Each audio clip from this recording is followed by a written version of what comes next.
Welcome to Behind the Line, where we pull back the curtain on the challenges facing first responders and frontline workers. The work you do is unique, and so are the stresses that go with it.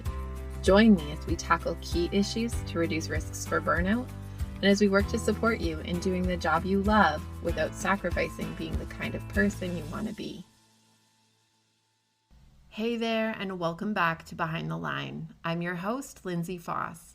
If you're new to Behind the Line, what you should know about me is that I'm a clinical counselor specializing in trauma therapy.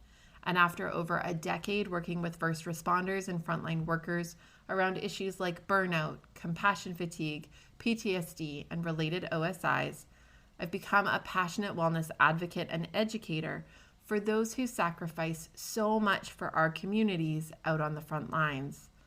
Behind the Line is a place for us to talk about the real life behind the scenes challenges facing you on the front lines. I created this podcast with the hope of bringing easy access to skills for wellness, allowing you to find greater sustainability both on the job and off. Today, we're continuing our series called Being Normal, and I've invited my good friend and coworker, Chelsea Beyer, onto the show. Chelsea is a registered clinical counselor, PhD candidate, and university instructor in the Department of Psychology. She is trained as a sex therapist and works with people who are struggling with a range of mental health and relational challenges. And she's been practicing in the Lower Mainland for 5 years, including with our clinic. Her doctoral research focuses on the intersection of women's embodiment and sexual satisfaction. The heart of her clinical work and research is the desire to help people feel more at home in their own bodies. I am so glad that Chelsea agreed to jump on with me today. And today we're talking about being normal in our intimate partner relationships. So let's jump in. Thank you so much, Chelsea, for joining me today. It's so fun that I get to bridge some of these spaces of my personal and work life here into this show and these episodes. It's so fun to bring some of the people I know and trust and find to be so wise in what they do into this. And so thank you so much for joining me today. I know a little bit about you and I know why I brought you here, but I would love for you to share a little bit about yourself and what brings you to our conversation today. Sure. Thanks so much, Lindsay, for having me. It's just an honor that you would invite me to be here to have a conversation with me and see that there's something of value perhaps that I might be able to bring to the conversation and to your listeners as well. So I know when you and I had connected about this opportunity and your invite to have me on the podcast, that a lot of it came from the work that I do typically with individuals and with couples focused on their relationships. And so that's a big part of the work that I do. I'm a counselor. I'm trained as a sex therapist. And so I do a lot of work with people, whether they're coming to me because they're running into challenges in their primary relationship, whether that's sex related or more broadly kind of intimacy related, or same thing often comes up with couples that I'm working with too. Yeah. I am so excited to have this conversation with you because I think you also have this background, and I think it connects to your work in some of the sex therapy, intimacy work, but this piece connected to embodiment. And maybe I'll leave you to talk more about what that means and looks like. But I think so much of what our audience struggles with is the ways in which they start to embody a role or the stress response, trauma exposure pieces become a part of who they are, and how that then shows up in so much of what they wrestle with in feeling normal in their everyday lives outside of the work, whether that's in their friendship relationships or intimate partner relationships or with their kids or with other people in their lives, that it becomes this thing that attaches so closely to who they identify themselves as. And so I love that you bring that piece to the conversation too. And I'm hoping maybe that shows up as we chat, but maybe I'll turn that back to you a little bit to share just a little piece about what embodiment means and looks like, and maybe where that connects to some of our conversation today. Yeah, yeah, absolutely. Yeah, so actually that takes me back to how I got started in the work that I'm doing clinically. And so it started with, as I was going through my master's program and training to be a therapist, and my interest research wise took me into this big, fascinating world of embodiment. And the way that I typically like to define that term embodiment is our way of being in our body in the world. Mhm. So it's this sort of interactive experience of having and being a body and also being in the world through our bodies. So it's the way our Mhm. bodies are the ways in which we connect to other people, the way that we have impact on the world around us, the way that the world around us has impact on us. So there's a sort of reciprocality in that Yeah. relationship or those relationships. And so that took me into the areas of eating disorders and body image. And then that led into kind of sex and sexuality areas. It absolutely overlaps so much with trauma because we experience trauma in and through our bodies. Mhm. And the way that trauma leaves this sort of imprint on us quite often is very kind of present in our bodies and the way that we experience our bodies. So that often is the sort of overlap there too that shows up too. Absolutely. We've talked a lot on the show about kind of like regulatory tools and pieces trying to modulate some of those ways in which trauma shows up in our bodies and continues to have kind of the echoes of what we've experienced showing up over the course of time.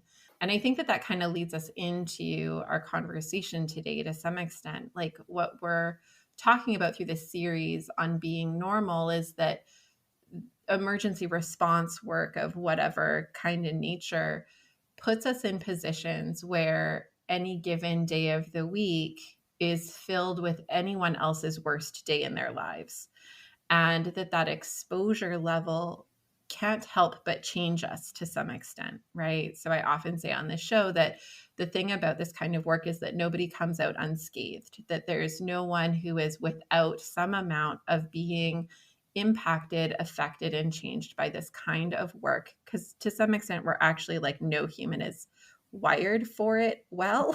Like no one Yeah. is supposed to be doing this job, right?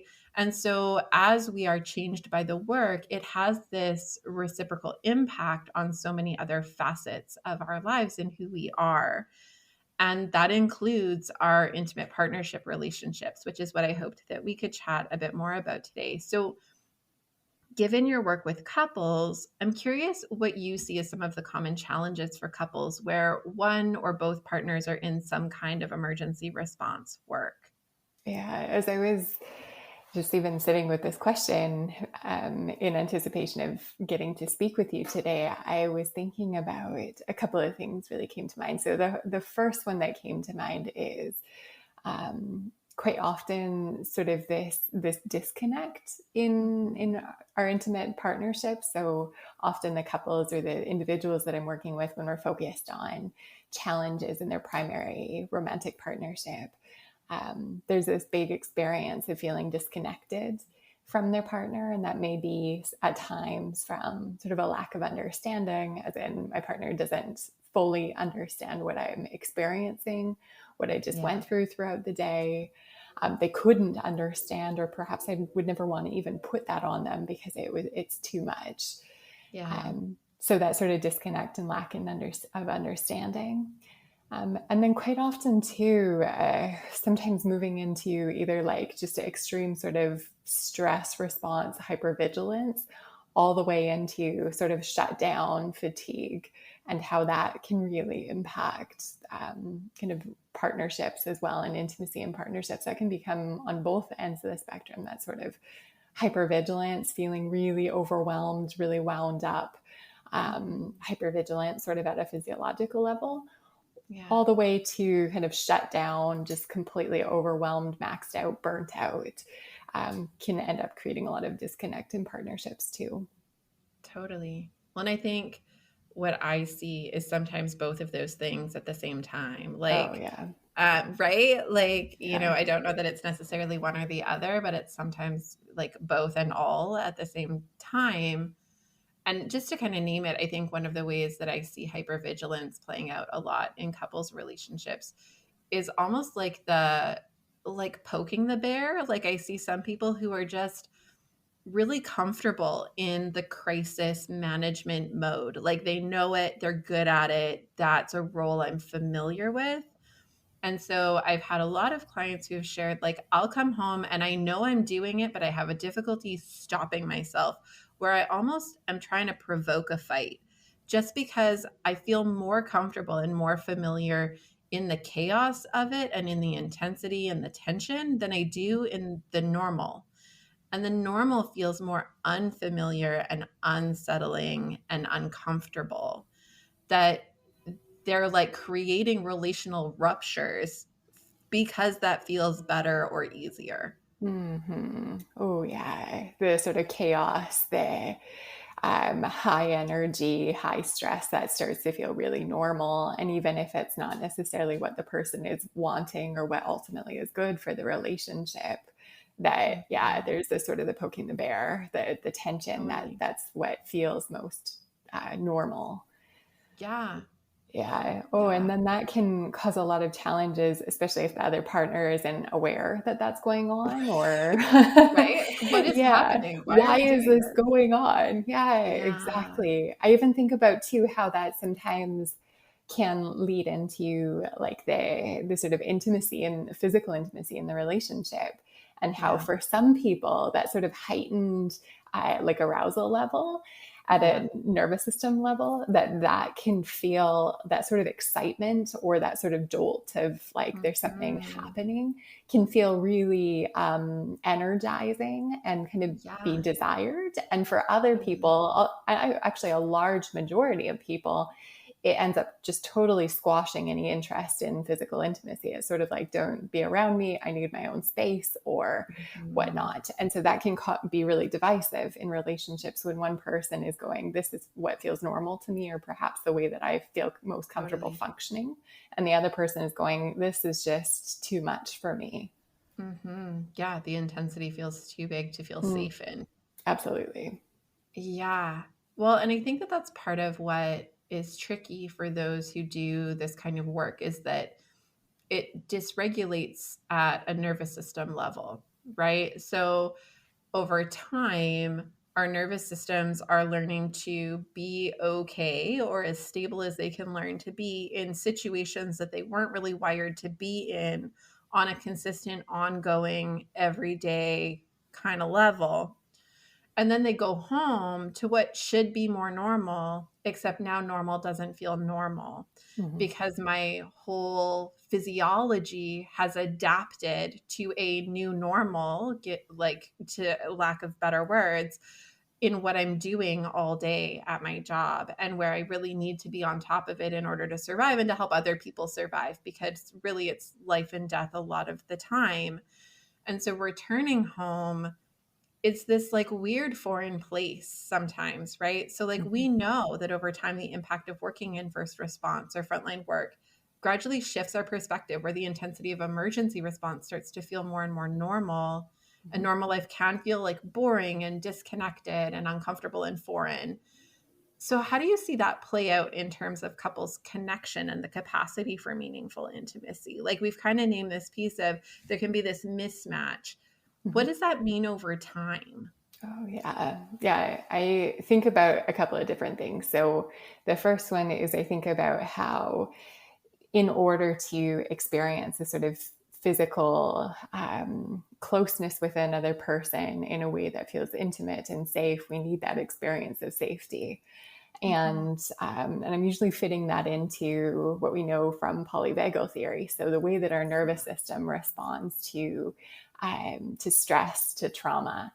And it's a little bit like kind of going down a staircase progressively, or sometimes in sort of this cascading way where we start off at a place where we feel really relaxed and at ease and safe. And then if there's some sort of threat, then we kind of move down this staircase, so to speak, at a nervous system level. And when there's a lot demanded of us, when we're under high intensity, where there's a lot of threat or uncertainty or unsafety, trauma, that we can end up moving into the space of mobilization. That's quite often where we see the hypervigilance. And if it keeps going, when it becomes too much, too overwhelming, we can move sort of to the shutdown. But speaking to the hypervigilance that you and I have talked about, if a person is staying there, or if that starts to feel really kind of what's normal to them, that if that's kind of spilling over into their life where they come home, it's really hard for us at a physiological level to be able to connect with somebody in a sort of intimate, vulnerable way when our nervous system is really sort of mobilized and ready to take on something that might demand a lot of energy from us, or might feel unpredictable or unsafe. So it can feel like a really big jump for people to move from this sort of go, high intensity, high stress, to trying to connect with their partner in a sort of loving, intimate way. Totally. So that's a big way that I see that showing up quite often. Yeah. And another thing that I quite often see too is that sometimes then, like you were saying, that sort of the calmness or the lack of sort of uncertainty and high sort of stress that ends up happening at the, like in the home life, ends up starting to feel like it's perhaps dull or uncomfortable. Because it's what the person isn't used to. So that sort of lack of intensity sometimes can lead to things feeling quite boring at life. And sometimes that can kind of trickle into the relationship. And so there feels like, well, there's a lack of excitement in the relationship. And then that can really start to impact sort of intimacy, connection, desire for sex, especially. I see that showing up a lot. Fair. I even think like I'm gonna say pre-sexual interest, like kind of in the I and this is my perspective is that, and I think you would share it. The day-to-day relating is often what builds the safety in order for sex to feel like a thing that we can move towards, that intimacy and closeness feels sufficiently safe. So I think in some of the day-to-day relating, even some of the pieces I hear about are like resentment that gets built because, for example, I come home and I've done and seen all that I've done and seen at my job today. And I walk in and my spouse complains about something that to them feels like a big thing. But to me, I look at it and kind of roll my eyes like, you have no idea what hard problems are. Like the difference, the vast difference in what feels big to someone who doesn't see and do what I see and do versus what I've just done and can't even really share with you feels really dramatic. And so I hear a lot of people share about like, I go home and my partner tells me about X, Y, or Z. And I sit there and I try to look like I care. But honest to God, like I just don't care, or I just think it's so silly or stupid or small. And I know I shouldn't feel that way, but I do. And I struggle to not kind of like have that resentment moment or wrestle with how I should react or respond to what they're sharing, because I just have difficulty finding it relevant given what I've, right? Like what the real world looks like out there or Absolutely. whatever. Yeah. Right? Yeah. Yeah. And that resentment piece, ooh, that can be like a Yeah. real understandable thing to be experiencing in that situation. And it also can just really drive a wedge between people and their partnerships in the long run, especially if it keeps piling up and it has no space to go or to be worked through. In those Totally. situations, I often think like trying to do this tricky balancing act of being like, oh yeah, that makes so much sense to be feeling that way of it, as in like I've been going through this, or I've experienced that, and that's so overwhelming and awful that whatever is being shared seems so small, so minuscule. Like first of all, just like acknowledging that, like that makes perfect sense to be feeling that way. Mm-hmm. is, I think, a really important starting point. But then it's like, how do you work through that sort of resentment so that it doesn't keep piling up and driving a wedge between the you and your partner? That becomes a really important thing too. Yeah. Well, and I think that's the piece I'm going to flip back at you is Yeah. like, that's why Felt you're it coming. here. Tell me. So, like, I think my next question on our list is what wisdom do you have to share for those who want to be intentional in protecting their relationship from this kind of impact? Like, we've kind of named these pieces, whether it's hypervigilance, where I poke the bear, or, a perspective shift that really makes it hard to care about some of the things that feel big to my partner, but to me feel small in perspective of what else I see and do in a day. We've named some of the pieces about like numbing, disconnecting, and kind of feeling distanced in relationships. So like these are some of the pieces that show up in significant ways for many couples who are in this kind of work. What can we be doing to support coming down off the work and finding a way back to something that feels more normal in relationship? Yeah, yeah.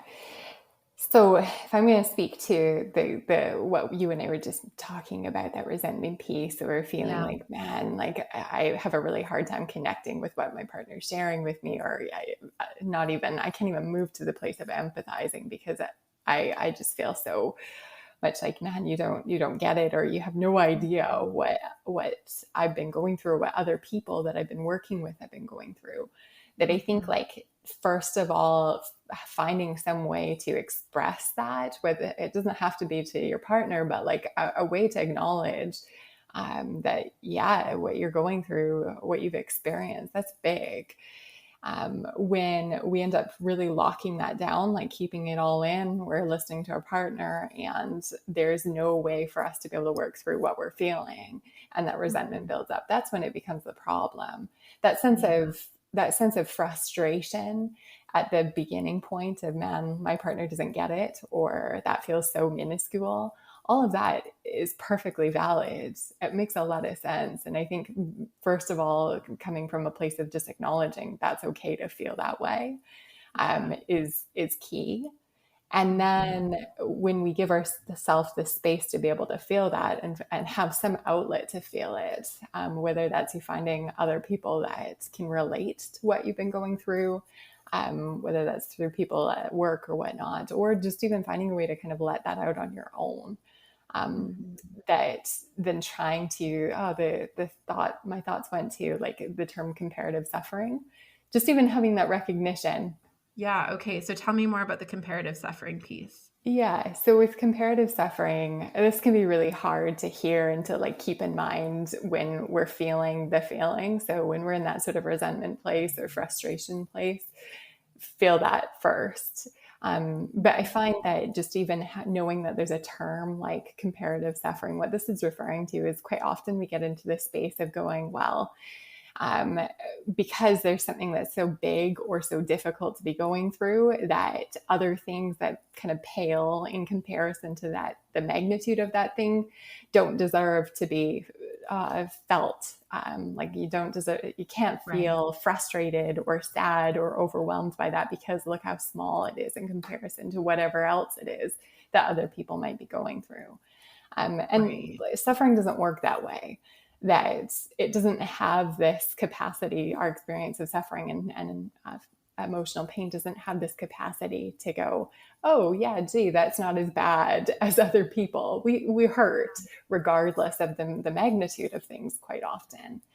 And so Totally. I think having that recognition of going, okay, yeah, that's not the way that suffering and emotional pain or frustration or sadness works. And Yeah. so even just having the awareness of that, to hold in mind after we allow ourselves to go, yeah, it's totally valid that I'm feeling the resentment or the frustration, to just have in mind that going, oh yeah, that's not the way that that suffering works, or the way that emotional pain works, or the way that emotions work. Bottom Mhm. line can sometimes help us go, okay, maybe I can try to at least make space for the fact that that might be hard for my partner to go through. And Mhm. that at times can kind of help bridge the connection between two people, even if their experiences are vastly different. Yeah. Okay. So I love that piece in terms of how we navigate some of the resentment pieces. What about some of the pieces around vigilance and or Mhm. numbing? Like what are some of the pieces that we can be doing more intentionally to support some of that in our relationships and protecting our relationships from the weight of what the work can bring home with us? Oh, yeah. Yeah. So this, I think, is a huge piece that, first of all, just recognizing that this is going on, realizing like some of what you were describing and what you and I were talking about a few moments ago about the way that our nervous system responds to Mhm. stress, to trauma, especially in the long term. So recognizing perhaps the state that our nervous system might be in, and then working within kind of figuring out what works best for us as an individual, in ways to try to sort of regulate and calm our nervous system down. That ends up becoming really important, because I'll add this into the mix too, because I usually share this with individuals, with couples when I'm working with them, Mhm. and it relates specifically to sexual intimacy. Mhm. Um, where often we have, sometimes we think about either we're interested or we're not, that there's this sort of um, kind of binary continuum. And Mhm. there's some research that's come out kind of late 90s, and has become really influential in better understanding the way that our brains and our bodies work with regard to sexual intimacy, where we have things that are excitatory and things that are inhibitory. And Mhm. something that ends up becoming really inhibitory for a lot of people, is the experience of that sort of hypervigilance or trauma. I'm feeling stressed, feeling burnt out. And so doing things that try to kind of make people more interested in connecting with their partner on a physical level, that can only get us so far if there's still the stuff slamming on the brakes, so to speak. So Yeah. attending to the things that help take some pressure off of the brake is Yeah. really essential. And that looks different for different people, but a big component is um, trying to sort out, okay, what's going on right now for me? Is that at a nervous system level? Am I needing to do something that's grounding or calming? Or am I Mhm. needing to do something that helps me kind of complete the stress response cycle in terms of getting some of that energy used up, that's being kind of that energy that's created as that sort of mobilization response with our nervous system? Yeah. Awesome. Well, and I love, I feel like we hit a similar theme in a lot of spaces on this show. Mm.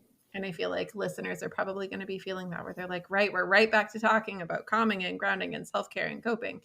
And we are because to be in relationship means to be a person that's taking care of ourselves so that we can care for the relationship. And our jobs are work, but being a human in the world is also work, and being in relationship is also work. And it means trying to put some effort into those pieces to know what we need and support those needs effectively. And I love the simplicity of like it comes back down to just ensuring that our needs are met and being curious about those and enacting pieces that make that a priority. It's like simple but complicated all at the same time. But it's Absolutely. amazing that when we do it, it helps in so many different parts of our world. Like it Mhm. tackles so many jobs simultaneously, which is kind of the magic of it, is if we can just focus on building some of these pieces in us, the way that trickles out in our lives has real significance on a really vast scale. Absolutely. Yeah, it really does.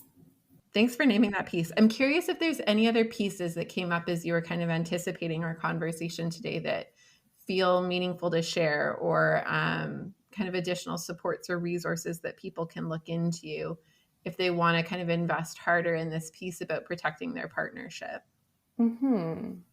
Yeah, something that I think might be valuable to share with your listeners, because it comes up quite often in the clinical work that I'm doing, Mm-hmm. is talking about the way in which our context changes our experience of certain interactions with our partner. And when I talk about context, what I'm talking about is both the external context, that's usually what people are thinking about, and Yeah. also our internal context. So Yeah. internal context is like, how am I feeling right now in my body? Do I feel really keyed up? Do I feel relaxed? Do I feel confident? Do I feel at ease? Do I feel bloated? Do I feel do I feel in Yeah. pain? Do I feel tense? All of that. Is my mind kind of going a million miles a minute, or do I feel more present in this moment? So all of those components are kind of wound up in the internal context when I'm talking about internal context in this way. Yeah. And our external and our internal context really shape how we perceive certain experiences or stimuli. So I'll give you an example that comes from one of my favorite authors. She's a sex educator, Dr. Emily Nagoski. She Mm-hmm. talks about this example of tickling. Mm-hmm.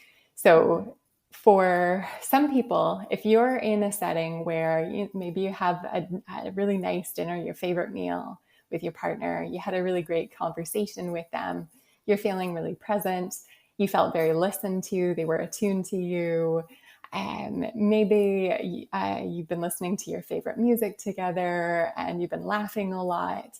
And then maybe they move close to you and they start playfully tickling you. Your experience of that tickle, maybe, even if you don't like being tickled, it may feel kind of playful and fun and connecting. Mm-hmm. That's because the external and the internal context are kind of just so. Mm-hmm. That experience of tickling, same experience, same stimuli, the Right. experience of it can shift a whole lot if our internal and external contexts are different. So if we've just come off of a really stressful, difficult day of work, and we get home and maybe the house is a bit of a mess, and maybe our partner says something to us that kind of just grates on our nerves a little bit. Maybe we're feeling really tense in our bodies, and we're thinking about all of the things that we have to do in order to get prepared for the next day. All of that, and our partner ends up moving towards us and starts tickling us. That experience of Mm-hmm. the tickling is going to be so different from the first one. It's probably Yeah. going to feel really invasive and irritating. We'll probably feel really angry and want to get away from our partner. And the same thing goes for different types of stimuli. Mm-hmm. And so really thinking about the external and the internal context become really important in the sort of relational context with one's partner, of going, Yeah. okay, what are the external and the internal contexts that help me feel maybe more connected to, or help facilitate that connection with and that desire to be close to my partner? What sorts of things can we do together that kind of set the tone externally? And what sorts of things can I do to shift my internal context so that my experience in relation to my partner ends up being one that feels maybe a little bit more safe or comfortable or playful or open, rather than it feeling evasive or irritating. Yeah. Good one. I love the idea of being able to assess on an internal and external level. It feels very practical, which is totally my jam. I also like that it's kind of bridging to this piece that goes beyond just my own awareness, to potentially something that feels more like a conversation with my partner, right? That we can have language around, I think so often in moments where, that tickle happens and we're just like, what are you doing? Like, get away from me, right? Like Mm-hmm. we're in the moment of that reaction and reactivity to the stimuli that's happening. And we lose track of the buildup that got us there. But if we can have ways of communicating about the buildup that's getting us there, and ways of communicating about the things that build us to a better place versus a worse place, Mm-hmm. then we can have a different kind of setup, right? Like if we can have the conversation about how, I know in my own life, I am extremely impacted by my physical surroundings. Mm-hmm. So coming home to my house being completely trashed is without a doubt one of the most significant things that will define how I feel in a day, right? The rest of the day could be absolute shit. But if my house looks awesome when I walk in the door, I will feel amazing. It actually erodes a lot of what I've experienced in the day. But on the flip side, if I've had an awesome day and I walk into my house and it's trashed, my mood sinks because it just feels the weight of what it has to do to to find a way back to a place of being okay. And it means making my house clean. It's a lot of work, right?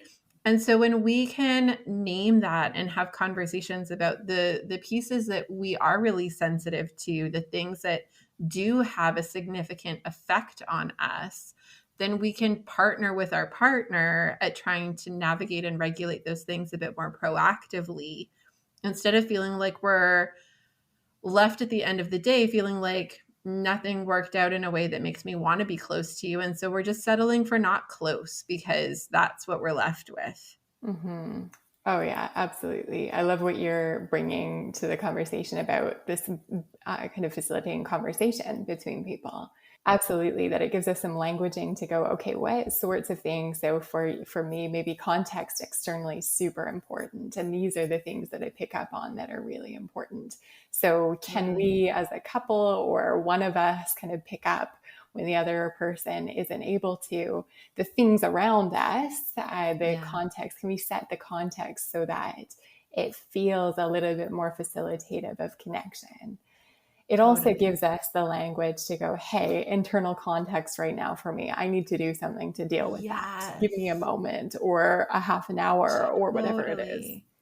Yeah. Well, and like, I love that then makes it like less personal, right? So like, I know that my husband knows that I am really affected by my home.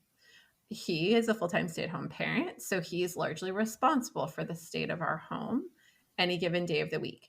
And it is not a thing that his context cares about at all. Like, it does not affect him at all. And so it has been one of those like recurring arguments and conversations. And the challenge has always been like, it's not about him not being someone who cleans. It's about me being someone who really just needs peace in my surroundings to feel peace in my body. And so I get that feels like a lot of burden. So what are the ways that we can like negotiate that, right? So like, we have 2 small kids. We're not at a state in our lives where a clean house is a thing to reasonably expect, no matter how much I wish for it. So now it's been like, okay, so is there a space, a room in the house that could stay nice? At one point it was down to like, I bought a yellow chair and it was like the holy chair. Like, no one's allowed to touch the chair. No one's allowed to sit on the chair. This is mommy's chair. As long as the chair and the table next to it were tidy, it did not matter how insane my house was, as long as I just had this little corner that was sacred and mine. Right? And so, and as long as that was respected, it was okay. And so how do we like navigate that? So it was less about, you just don't think I clean enough. You just don't think I this. Like, it's not about that. It's not about you. It's not a personal reflection of me being upset with you. It's just that I have this need. And how do we work to meet that need? Likewise, one of the things I've learned about him, he has a really strong need for like action. Like, he likes to do, he likes to be out, he likes to people, he likes to be in it. He has a major sense of FOMO. So as someone who does a lot of work and who sees a lot of people, I often don't want to do those things. So we have had lots of conversations about how it's not really about me that he wants to go and be doing all these things. He just wants to go and do all these things. So how do we facilitate that? How do we like go? Anytime you want to go with your friends, I'm going to say yes to that because I know that fills your bucket. And that makes you more willing to fill mine, right? And so how do we like have those conversations about what our needs and interests are that do shape that internal and external context that allows us to enter this together feeling more capable of nurturing each other's needs too? And how do we name those needs in a way that don't feel like they provoke defensiveness with the partner? Yeah. Right? But are really just like naming needs. Absolutely. Yeah. Naming needs. And when we can start to talk about the needs, we can start to talk about the context and what facilitates sort of the right context for each person, that that ends up feeling, I think it can lead to the conversation feeling less personal, and then people become a little less defensive, hopefully. That's the aim there, to be able to have Yeah. conversations about how can we sort of collaboratively come up with this where, like you were saying, yeah, if this is a need that you have, or this is a way that you feel maybe a little more at ease or a little more calm or Yeah. more kind of receptive to connecting with me, how can we create that sort of external context together, and what can we do for you to be able to create that internal context that kind of puts you in the position. I really appreciate some of the pieces that we've touched on. Like, I think that we've done a really good job identifying what some of the common relational dynamic features and challenges are for those who do this kind of work and experience this kind of exposure level. I actually really hope that people listen to this with their partner. Like, I think that it would be really valuable for partners to hear how normal this is in Mm-hmm. terms of common experiences of those who work in this kind of work. Because I think that it can feel very personal when it's you and your relationship. And I think there would be a ton of value in having couples be able to listen to this together and kind of go like, yeah, that's us. Doesn't that sound a lot like what we're always arguing about or find ourselves feeling disconnected around? Mm-hmm. You had brought up a person that you identified as being a really respected resource and mentioned Emily Nagoski. So, just to circle back to that for a second, are there any specific resources from Emily Nagoski's work that you would find to be really valuable for people to check out?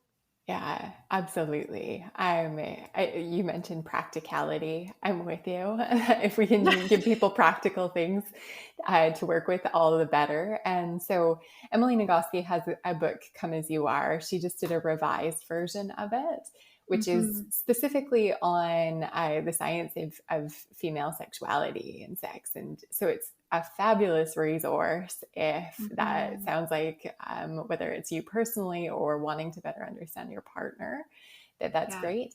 There's also a workbook that she put out just maybe a year or two ago that's a companion book to that book. Mm. And the workbook is really cool because it ends up taking kind of building on a lot of the concepts. So, for example, like the context piece, Yeah. it has exercises in there. And so both people or people in their partnership are able to kind of work through it perhaps alongside one another, or it can facilitate conversations about, okay, what sorts of things help for me feel like it's a really good context for me to connect with you?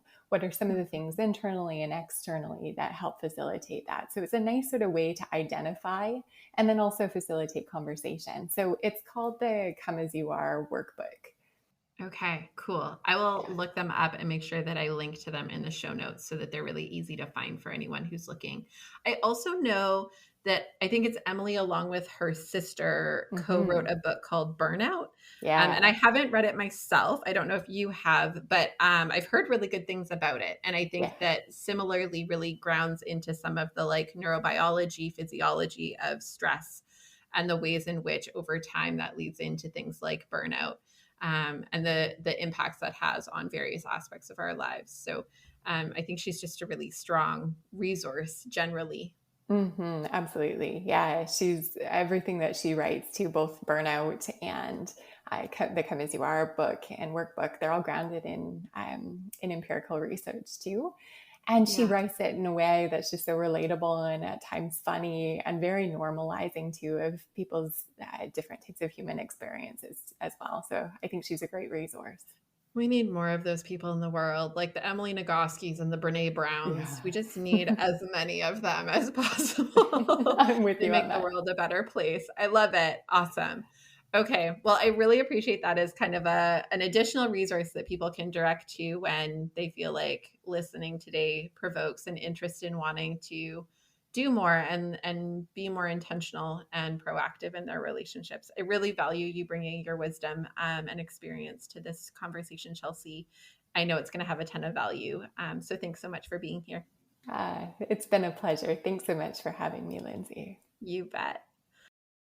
I wanted to say thank you so much again to Chelsea for joining me today. I feel so lucky that we were able to get her onto the show. I have gotten to know and have Chelsea in my life as a clinician in our clinic for a number of years now. and her wisdom and strength in the area of her practice is phenomenal. We're so gifted to have her. As we wrap up today, I want to remind you to please reach out and connect if you have any questions or feedback. You know I love hearing from you and shaping this podcast to echo your needs and interests. I love hearing about what you're working on and how you're using what we talk about on the show. You can find me on Facebook and Instagram at Lindsay A. Faas, where you can follow me or tag me, or you can email me at support@thrive-life.ca. I'm grateful that many of you are keen to share about Behind the Line and spread the word to others on the front lines. Really, it's been amazing to watch listenership explode these last few months, and it is so thanks to all of you. So thank you for sharing with those you know. Know that we can be found online on our website, on most major podcast platforms, as well as on YouTube. Click subscribe to get alerts about our latest episodes, or subscribe to our email list to hear more from me about all the things we've got going on and coming up. You'll find all the details you need in the show notes, along with links to our free Beating the Breaking Point Indicators Checklist and Triage Guide to help facilitate self-assessing burnout and related concerns. We make all of this available to you because the work you do matters. But more than that, you matter. And we want to make sure that you have what you need to keep up the good work at work, but also in your very real life outside of the work with the people who matter the most to you. So use it and share it. And until next time, stay safe.